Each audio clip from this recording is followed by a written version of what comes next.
ગુરુ પૂર્ણિમાએ paper leak મામલે મંદિરે સદબુદ્ધિ પ્રાર્થના કરવા જતા આમ આદમી પાર્ટીના મહિલા પ્રદેશ પ્રમુખ સહિત કાર્યકરોની પોલીસે અટકાયત કરતા ગરમાવો વ્યાપ્યો।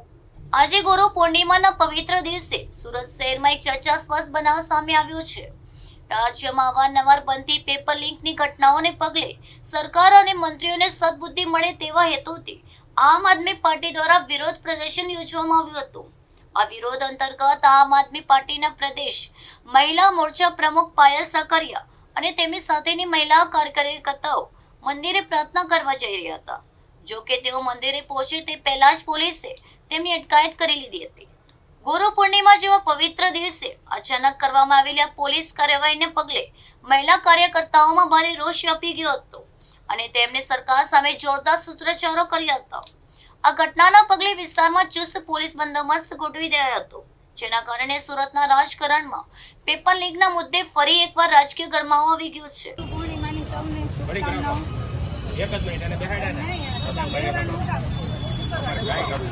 તમે ખાલી તમે તો પરમિશન વગર ડાયરેક્ટ શેની પરમિશન ગુરુ પૂર્ણિમાની પરમિશન શેની બોલ્યા છો માઈકમાં શું બોલ્યા માઈકમાં શું બોલ્યા માઈકમાં તમારી પાસે વિડિયા છે બોલ્યા તમે બોલ્યા છો જે બોલ્યા છો પણ બતાવો ને આયા દર્શન કરવા ગુનો હતો આની પરમિશન લેવાની ના સાહેબ જો તમારી બધી તાના છે તમારે ખોટા ગુના નહીં તો બીજું શું કર્યું ગુના દાખલ કરવામાં નહીં શું કામ પકડવાના જે હોય નહીં જે હોય એવું કરીને તમારી પ્રાયોરિટી ના ઓલી કરો, તમારા વિડિયા ઉતારો નહીં વિડીયો અમે ખાલી એટલું બતાવો શું કામ એમ થોડું હાલે સાહેબ વાત એવું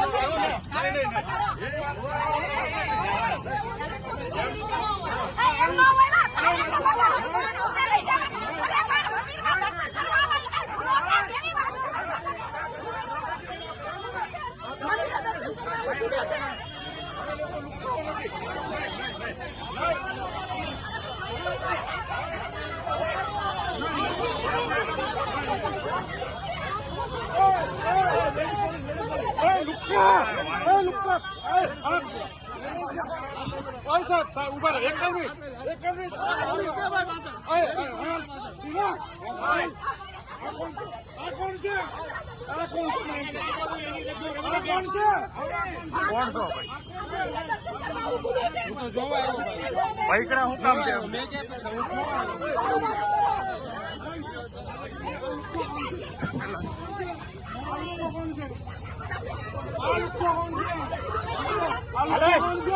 હાલે ભાઈ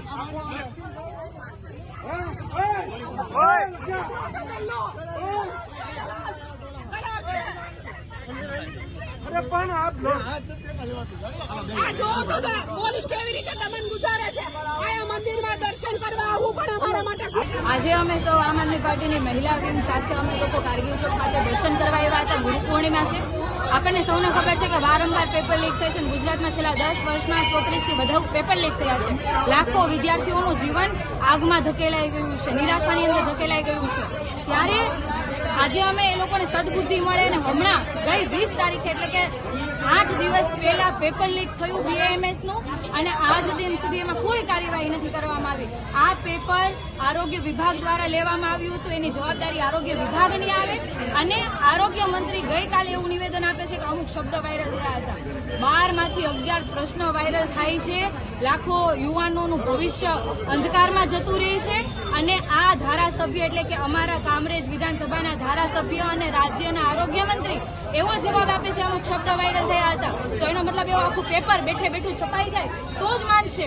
બાકી 12 માંથી 11 પ્રશ્નો લીક થયા તો લીક નથી થયા કહેવાતા। શરમ આવવી જોઈએ, શરમ કે પેપર લીક થયા પછી એમાં કડક આદેશો આપવા પડે અને જે લોકોએ પેપર લીક કર્યું છે એમના વિરુદ્ધ કાયદેસરની કાર્યવાહી કરવામાં આવે। છેલ્લા 10 વર્ષમાં શું કાર્યવાહી કરી પેપર લીક ના થાય એના માટેના તમારી ભાજપ સરકારે શું આયોજનો કર્યા? દર વખતે પેપર લીક થાય, 10 વર્ષમાં 34 પેપર લીક થવા કઈ નાની વાત નથી। આમાં સામાન્ય માણસ શું કરે? પણ આ તો તમારી પાસે શું બોલીને ફાયદો છે? કારણ કે તમે પોતે 4 કરોડના ફ્લેટમાં રહ્યો, 2 કરોડના કાર્યાલયની અંદર બેસો અને તમારો દીકરો તો વિદેશમાં ભણે, તો ગુજરાતના સામાન્ય લોકો માટે તમે શું કરવાના? પેપર જ ખોલવાના, તમારા કમલમને તમારા ઘર જ ભરવાના। અને તમને એવું લાગતું હોય કે આજે અમે જ્યારે ભેગા થયા છીએ તમે પોલીસના ડબ્બા અને મોટી મોટી ગાડીઓ મોકલી દીધી, અમારા ઉપર દમન કરાવડાવશો તો શું અમે બી જશું? ના તો અમે તમારાથી બીએ છીએ, ના તો તમારા પોલીસથી ડરીએ છીએ, ના તમારા પોલીસની લાઠીઓથી ડરીએ છીએ। આજે તો માત્ર અમે મંદિરે દર્શન કરવા આવ્યા હતા અને આ તમામ લોકો સદબુદ્ધિ આપે એના માટેની પ્રાર્થના કરવામાં આવ્યા હતા. પણ જરૂર પડશે તો તમારા ઘરનો ઘેરાવો કરીશું, તમારા કમલમનો પણ ઘેરાવો કરીશું. એમાં અમને કોઈ નહીં રોકી શકે. જય હિન્દ.